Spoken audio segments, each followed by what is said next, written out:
नाज़रीन अस्सलाम वालेकुम। आप देख रहे हैं सियासी टीवी। कौमी खबरनामे में आप सबका इस्तकबाल है। मैं मोहम्मद सिद्दीक। सबसे पहले सुर्खियों पर एक नज़र डालते हैं। रोजगार मेले के तहत वज़ीर-ए-आज़म ने आज 71,000 तकर्रुरनामे हवाले किए। कांग्रेस ने करार दिया पॉलिटिकल स्टंट। मुस्लिम पर्सनल बोर्ड को मुख्तलिफ चैलेंजेस का सामना। मौलाना फजलुर रहीम मुजद्दिदी का खिताब। तमाम मसालिक के इत्तेहाद की जरूरत पर दिया जोर। जम्मू और सांबा में बैनुल-अक़वामी सरहद पर एक दरअंदाज हलाक, एक गिरफ्तार। फौज की बड़े पैमाने पर तलाशी मुहिम जारी। इंडोनेशिया में तबाहकुन ज़लज़ले से मरने वालों की तादाद 162 हो गई। सैकड़ों अफराद लापता। बड़े पैमाने पर राहत कार्य जारी। नाज़रीन, ये थी सुर्खियां। अब खबरों की तफसील पेश है। वज़ीर-ए-आज़म नरेंद्र मोदी ने आज रोज़गार मेले के तहत नई भर्ती किए गए उम्मीदवारों को तकरीबन 71,000 तकर्रुरनामे सौंपते हुए उनसे मुख्तलिफ सरकारी महकमों में अपना किरदार अदा करते हुए सलाहियत साजी पर तवज्जो मरकूज़ करने पर जोर दिया। वीडियो कॉन्फ्रेंसिंग के ज़रिए खिताब करते हुए मोदी ने कहा कि मुल्क के नौजवानों को रोज़गार मेले के ज़रिए तकर्रुरनामे देने की ये मुहिम इसी तरह जारी रहेगी। वज़ीर-ए-आज़म ने नौजवानों को कौम की सबसे बड़ी ताकत करार देते हुए कहा कि मरकज़ी हुकूमत कौम की तामीर में नौजवानों की सलाहियतों और तवानाई की ज़्यादा से ज़्यादा इस्तेमाल को अवलीन तरजीह दे रही है। युवा साथियों, आप सबको बहुत बहुत बधाई। आज देश के 45 शहरों में 71,000 से ज्यादा युवाओं को नियुक्ति पत्र दिए जा रहे हैं। यानी आज एक साथ हजारों घरों में खुशहाली के नए दौर की शुरुआत हुई है। टेक्नोलॉजी की मदद से हर सरकारी कर्मचारी को बेहतर ट्रेनिंग की सुविधा देने का है। हाल ही में जो कर्मयोगी भारत टेक्नोलॉजी प्लेटफॉर्म लॉन्च हुआ है, उसमें कई तरह के ऑनलाइन कोर्सेज उपलब्ध हैं। आज ही आप जैसे नए सरकारी कर्मचारियों के लिए एक विशेष कोर्स की शुरुआत भी की जा रही है। इसको नाम दिया गया है कर्मयोगी प्रारंभ। आप कर्मयोगी भारत प्लेटफॉर्म पर उपलब्ध ऑनलाइन कोर्सेज का जरूर ज्यादा फायदा उठाएंगे ही। कांग्रेस सदर मल्लिकार्जुन खड़गे ने वज़ीर-ए-आज़म नरेंद्र मोदी पर जॉब फेयर के तहत नए भर्ती होने वाले मुलाजिमीन को तकर्रुरनामे तकसीम करने पर तनकीद की और इसे इंतखाबी स्टंट करार दिया। खड़गे ने आइंदा गुजरात असम्बली इंतखाबात के हवाले से ट्वीट किया कि वज़ीर-ए-आज़म वोटर्स को गुमराह करने के लिए मुलाजिमत के खतूत तकसीम कर रहे हैं। मुख्तलिफ महकमों में 30 लाख ओहदे खाली होने का दावा करते हुए इन्होंने कहा कि वज़ीर-ए-आज़म ने हर साल 2 करोड़ नौकरियां फराहम करने का वादा किया था। 8 सालों में 16 करोड़ नौकरियां देनी थी, लेकिन ये सिर्फ एक इलेक्शन स्टंट है जिसमें सिर्फ 71,000 को रोज़गार मिला। मुत्तहिदा अरब इमारात के वज़ीर ख़ारिजा शेख अब्दुल्ला बिन ज़ैद अल नह्यान ने आज वज़ीर ख़ारिजा डॉक्टर एस जयशंकर के साथ नई दिल्ली में मुलाकात की। शेख अब्दुल्ला बिन ज़ैद अल नह्यान हिंदुस्तान के 2 रोज़ा दौरे पर हैं। ये दोनों ममालिक के दरमियान दो तरफ़ा और बाहमी दिलचस्पी के आलमी उमूर पर बाकायदा मुशावरत का हिस्सा हैं। All India Muslim personal board के सेक्रेटरी मौलाना फजलुर रहीम मुजद्दिदी ने कहा कि मुस्लिम पर्सनल लॉ बोर्ड को मुख्तलिफ चैलेंजेस का सामना है और ज़रूरत इस बात की है कि इस चैलेंजेस का सामना तमाम मसालिक को मुत्तफ़िक़ा तौर पर करना चाहिए ताकि किसी तरह का गलत पैगाम ना जाए।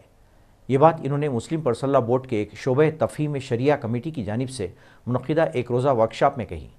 इन्होंने कहा कि हिंदुस्तान की जितनी भी अदालतें हैं वो अब्दुल्ला अली यूसुफ़ के तर्जुमे और तशरीह को मानती हैं, जबकि बर्र-ए-सग़ीर के उलमा इकराम के इस पर तहफ़्फ़ुज़ात हैं। इन्होंने कहा कि इस ज़िमन में डॉक्टर अब्दुर रहीम खुदवाई का मुफस्सिल मज़मून उर्दू और अंग्रेज़ी में आ चुका है। इन्होंने कहा कि ज़रूरत इस बात की है कि जितने भी मसालिक और मकातिब फ़िक्र के लोग हैं उनके मद्देनज़र कुरान करीम के ऐसे तर्जुमे को अदालत में रेफ़र किया जाए जिसे सब कबूल करें और अदालतें कोई गलत फ़ैसला अपनी समझ से न दे सकें।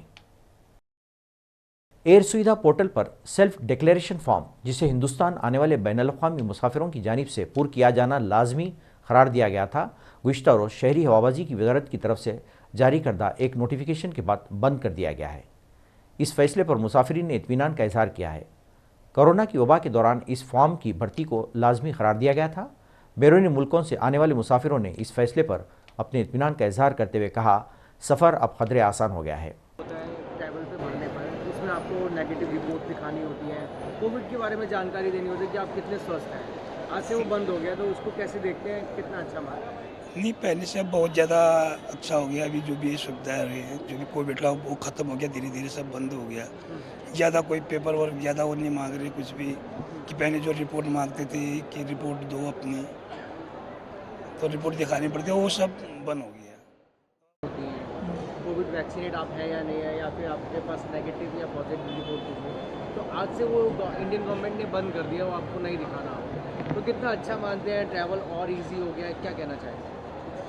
हाँ, ये एक सुविधा थी जो मतलब गवर्नमेंट के हिसाब से हमको दिखाना पड़ रहा था, कोविड वैक्सीनेशन सर्टिफिकेट और सब, बट अभी इसको बंद कर दिया गया है, तो थोड़ा यात्रियों को निकलने में सुविधा है अभी, बट कोविड वैक्सीनेशन सर्टिफिकेट भी एक मायने रखता है अपने आप में, तो ऐसा मानना है कि यात्रियों को तो सुविधा हुई है, बट ठीक है, अभी यहाँ कोविड कम है, इसलिए कोई प्रॉब्लम नहीं है इसका। कोविड के बाद से हमको डॉक्यूमेंटेशंस बहुत ज़्यादा करवाने पड़ रहे थे, अपना सेल्फ डिक्लेरेशन सर्टिफिकेट देना पड़ रहा था कि हम लोग वैक्सीनेट है या नहीं, या कोई RT-PCR नहीं है, मगर आज क्या है कि बंद करने के बाद अब कहीं ना कहीं डॉक्यूमेंटेशन ईजी हो गया है। हाँ, अभी डॉक्यूमेंटेशन ईजी हो गया है, इसकी वजह से ट्रैवलिंग थोड़ा सा मतलब आसान है, और बहुत जल्दी हम आ सकते हैं, बहुत जल्दी अप्रोच कर सकते हैं जहाँ जाना है। पहले डॉक्यूमेंटेशन बहुत ज़्यादा था। तो गुजरात में एक इंतखाबी जलसे से खिताब करते हुए राहुल गांधी ने बीजेपी हुकूमत को कड़ी तनकीद का निशाना बनाया और कहा कि बीजेपी ही हर तबके को निशाना बना रही है। उनका कहना था कि बीजेपी ने जो भी काम किए हैं वो गरीबों के खिलाफ किए हैं। उनका कहना था कि बीजेपी महज चंद सनतकारों को फ़ायदा पहुंचाने के लिए इख्तिदार में आई है और इसे गरीबों से कोई मतलब नहीं है। यहां पे रहते थे, ये मैंने आपसे बहुत गहरी बात बोली है। मैं आपसे कह रहा हूं कि इस देश के पहले मालिक आप हो। मतलब आपसे ये देश लिया गया है। अब एक दूसरी विचारधारा है। बीजेपी के लोग आपको आदिवासी नहीं कहते, क्या कहते हैं आपको? वनवासी। वनवासी। वो आपको यह नहीं कहते कि आप हिंदुस्तान के पहले मालिक हो, वो आपको कहते हैं आप जंगल में रहते हो। फर्क समझ में आया? मतलब वो ये नहीं चाहते कि आप शहरों में रहो, कि आपके बच्चे इंजीनियर बने, डॉक्टर बने, हवाई जहाज उड़ाना सीखें, अंग्रेजी बोलें। वो ये नहीं चाहते। वो चाहते हैं कि आप जंगल में रहो। मगर वहां नहीं रुकते। उसके बाद वो आपसे जंगल छीनने का काम शुरू कर देते हैं। सही बात? तो आज से अगर इनका काम चलता गया, 5-10 साल बाद सारा का सारा जंगल इनके 2-3 उद्योगपतियों मित्रों के हाथ में होगा और आपको रहने की कोई जगह नहीं होगी, आपकी शिक्षा नहीं होगी, आपको स्वास्थ्य नहीं मिलेगा, आपको रोजगार नहीं मिलेगा। आदिवासी शब्द का मतलब यह देश आपका था और इस देश में आपको हक मिलने चाहिए, आपको रोजगार मिलना चाहिए। हम पैसा कानून लाए, पूरे देश में जमीन अधिकार बिल लाए, फॉरेस्ट राइट एक्ट लाए, आपकी रक्षा करने के लिए। जो आपका जल है, आपकी जमीन है, आपका जंगल है, वो आपको वापस देने के लिए क्रांतिकारी कानून थे। मगर बीजेपी की सरकार ने इन कानूनों को लागू नहीं किया, कहीं भी नहीं किया। जहां भी इनकी सरकार है, इन कानूनों को ये कमजोर करते हैं, लागू नहीं करते हैं। ये फर्क है हम में और उनमें। हमने आपको मनरेगा दिया, रोजगार दिया, स्कॉलरशिप्स दी बच्चों को। कांग्रेस लीडर राहुल गांधी की भारत जोड़ो यात्रा 30 नवंबर से मध्य प्रदेश में शुरू होगी। इस दौरान पार्टी के सीनियर लीडर प्रियंका गांधी भी यात्रा में शामिल होने का इम्कान है। पार्टी की तरफ से दी गई मालूमात के मुताबिक राहुल गांधी की यात्रा बुरहानपुर जिले से रियासत में दाखिल होगी और अगले 12 दिनों तक रियासत में रहेगी। इस सिलसिले में राहुल गांधी 4 दिसंबर तक रियासत में ही रहेंगे। इस दौरान वो 6 अजलास से होकर गुजरेंगे। प्रियंका गांधी की भी यात्रा में शिरकत के इम्कान को देखते हुए तैयारियों को हतमी शक्ल दे दी जा रही है। मरकजी वजीर पेट्रोलियम हरदीप सिंह पुरी ने फीफा वर्ल्ड कप में खिताब के लिए जाकिर नाइक को दावत दिए जाने पर अपना रद्दमल जाहिर करते हुए कहा कि इस बात का हमें इल्म नहीं है। उनका कहना था कि जाकिर नाइक अब इंडोनेशिया की शहरी हैं और हिंदुस्तान का उनसे कोई ताल्लुक नहीं है। I have no knowledge. I as a Malaysian, no, I'm sure India took it up and will take it up. But the point is, he's a Malaysian national, yeah. I mean, he's a Malaysian national. You invite him to somewhere, etc. Whether they knew, I have no knowledge of that. I have as much access to information as you have. You can ask me my views on Zakir Naik. My views and your views are the same. Delhi high court ने श्रद्धा कत्ल case की तफ्तीश Delhi police से CBI को मुंतकिल करने की दरख्वास्त को आज खारिज कर दिया और आफ्ताब पूनेवाला की पुलिस हिरासत में 4 दिन की तौसीह कर दी। दिल्ली के एक वकील ने अदालत में एक दरख्वास्त दायर की थी जिसमें कहा गया था कि दिल्ली पुलिस अमले की कमी के साथ साथ शवाहिद तलाश करने के लिए मुनासिब तकनीकी और साइंसी आलात की कमी की वजह से कत्ल की मौसी तफ्तीश नहीं कर सकती है, इसलिए इस केस को सीबीआई के हवाले कर दिया जाए। फौज ने जम्मू कश्मीर के अरीना सेक्टर और सांबा के रामगढ़ सेक्टर में दरअंदाजी की 2 अलग अलग कोशिशों को नाकाम बनाकर एक दरअंदाज को हलाक कर दिया, जबकि दूसरे को गिरफ्तार करने का दावा किया है। बीएसएफ के एक तर्जुमान ने अपने एक बयान में कहा कि अरीना सेक्टर में बैनुल-अक़वामी सरहद पर बीएसएफ एहलकारों ने आज सुबह एक पाकिस्तानी दरअंदाज को बाढ़ की तरफ जारियाना अंदाज में आते हुए देखा। इन्होंने कहा कि बीएसएफ एहलकारों ने दरअंदाज को रोकने का इशारा किया, लेकिन उसने कोई तवज्जो नहीं की और आगे बढ़ता गया। उनका कहना था कि जवानों ने इस पर गोलियां चलाईं, जिसके नतीजे में वो हलाक हो गया। तर्जुमान ने बताया कि दरअंदाजी के दूसरे एक वाक़े में सांबे के रामगढ़ सेक्टर में बैनुल-अक़वामी सरहद पर बीएसएफ एहलकारों ने बाढ़ पार करने के दौरान एक दरअंदाज को गिरफ्तार किया। इन्होंने कहा कि दरअंदाज को गेट खोल के भारत की तरफ लाया गया। तर्जुमान ने कहा कि दोनों इलाकों में बड़े पैमाने पर तलाशी ऑपरेशन शुरू कर दिया गया है। अरनिया सेक्टर में जो हमारे जवान तैनात रहते हैं बॉर्डर पर दिन रात, उन्होंने कुछ हरकत देखी, उसको नोटिस किया।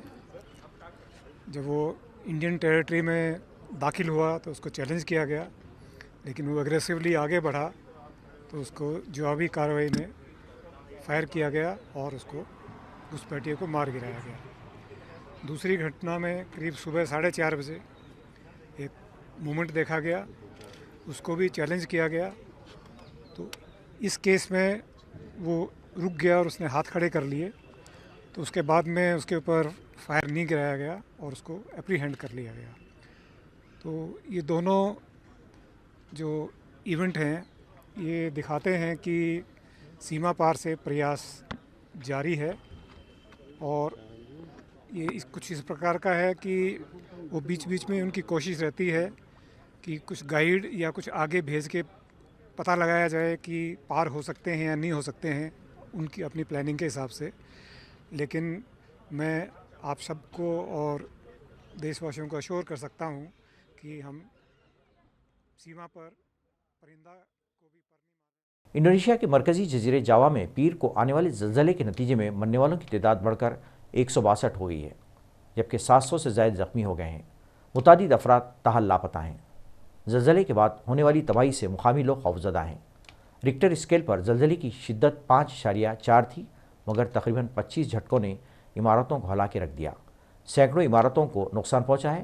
मुतासर इलाकों में राहत कार्य जारी है और मलबे के नीचे दबे लोगों को निकालने के लिए फ़ौज को तलब कर लिया गया है। नाज़रीन, आखिर में सुर्खियों पे एक और नज़र। रोजगार मेले के तहत वज़ीर-ए-आज़म ने आज 71,000 तकर्रुरनामे हवाले किए। कांग्रेस ने करार दिया पॉलिटिकल स्टंट। मुस्लिम फजला बोर्ड को मुख्तलिफ चैलेंजेस का सामना। मौलाना फजलुर रहीम मुजद्दिदी का खिताब। तमाम मसालिक के इत्तेहाद की जरूरत पर दिया जोर। जम्मू और सांबा में बैनुल-अक़वामी सरहद पर एक दरअंदाज हलाक, एक गिरफ्तार। फौज की बड़े पैमाने पर तलाशी मुहिम जारी। इंडोनेशिया में तबाहकुन ज़लज़ले से मरने वालों की तादाद 162 हो गई। सैकड़ों अफराद लापता। बड़े पैमाने पर राहत कार्य जारी। नाज़रीन, इसके साथ ही कौमी खबरनामा ख़त्म होता है। मुझे और सारी सियासत की टीम को इजाज़त दें। अल्लाह हाफ़िज़।